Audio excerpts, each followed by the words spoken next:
Driving test പരിഷ്കരണത്തിൽ transport കമ്മീഷണറുടെ സർക്കുലറിന് stay ഇല്ല. പരിഷ്കരണവുമായി മുന്നോട്ടു പോകാമെന്ന് ഹൈക്കോടതി വ്യക്തമാക്കി. പരിഷ്കരണം സ്റ്റേ ചെയ്യണമെന്ന ഹർജികളിലെ ആവശ്യം കോടതി തള്ളി.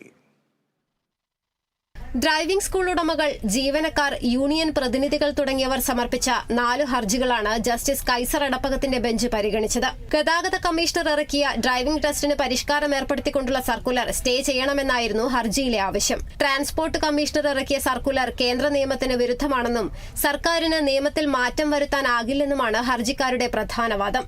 ഈ സാഹചര്യത്തിൽ സർക്കുലർ റദ്ദാക്കണമെന്നും ഹർജിയിൽ വിധി വരുന്നതുവരെ സ്റ്റേ ചെയ്യണമെന്നും ഹർജിക്കാർ ആവശ്യപ്പെട്ടു. എന്നാൽ കേന്ദ്ര മോട്ടോർ വാഹന ചട്ടത്തിന്റെ ചുവട് പിടിച്ചാണ് പരിഷ്കരണമെന്ന് മോട്ടോർ വാഹന വകുപ്പ് കോടതിയെ അറിയിച്ചു.